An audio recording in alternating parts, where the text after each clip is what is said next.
Welcome to एडफोलियो। हम ITR 5 के schedule balance sheet को डिस्कस करना चाहेंगे। हमने इसको क्लिक किया और यहाँ पर है part A balance sheet as on December 31st, 2021 और as on the date of dissolution. जो फाइनेंशियल ईयर है, जो प्रीवियस ईयर है, जो इनकम ईयर है, उसकी लास्ट डेट की यहां पर बात हो रही है। सोर्सेस ऑफ फंड्स में 5 आइटम्स हमें मिलेंगे। उसी तरीके से एप्लीकेशन ऑफ फंड्स में 5 आइटम्स है। हमने एड डिटेल्स क्लिक किया। पार्टनर्स, मेंबर्स, फंड्स, यहां पर फर्म के अंदर यदि 2 पार्टनर हैं या उससे ज्यादा हैं तो यहां पर सबकी कैपिटल कंबाइंड अमाउंट लिखा जाएगा।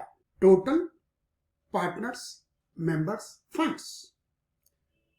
सेकंड नंबर पर है लोन फंड, सिक्योर्ड लोन्स और अनसिक्योर्ड लोन्स। टोटल आ जाएगा। डेफर्ड टैक्स लायबिलिटी में सीधा अमाउंट आप यहां लिख देंगे।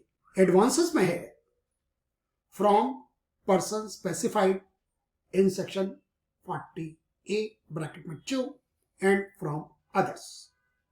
और 5 नंबर पर जाता है 1 का, 2 का, 3 का और 4 का टोटल। एप्लीकेशन ऑफ फंड्स को हमने क्लिक किया, एड डिटेल्स, और इसमें है fixed assets, gross block, depreciations को आप यहां दिखाएंगे सेपरेट, तो यहां पर नेट अमाउंट अपने आप आ जाएगा। इन्वेस्टमेंट में long term investments, investment in property, equity instruments, preference shares, government securities, debentures, bonds, mutual funds etcetera. यहां पर अलग अलग तरीके से डिटेल्स मांगी जाती है।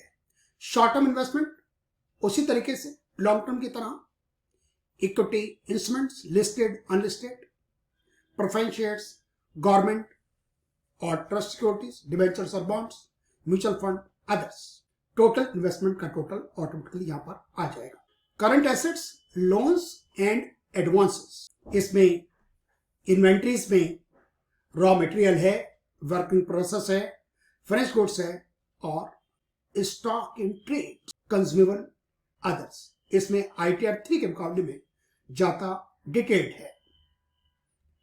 डेटर्स यहां है outstanding for more than 1 year, कि वो लोग जिन्होंने 1 साल से ज्यादा आपका पैसा उनके पास ड्यू है, इनको हम डाउटफुल मानते हैं, इसलिए ये अमाउंट सेपरेट लिखा जाएगा। यदि हमें कुछ नहीं दे रखा तो हम उसको लेंगे अदर्स में। इसका मतलब वो मोर देन 1 ईयर नहीं है, 1 ईयर या उससे लेस है। Cash and bank balances, balance with banks, cash, others. Other current assets, loans, advances, current liabilities and provisions, जैसे हमने ITR 3 में देखा था। Current liabilities, सन्डी creditors for more than 1 year या अदर्स।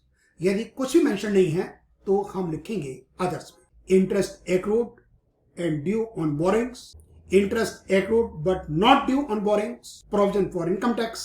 यहां पर आ जाएगा ऑटोमेटिकली नेट करंट एसेट्स। और 4 नंबर पर ये अमाउंट सीधे डायरेक्ट लिखे जाएंगे।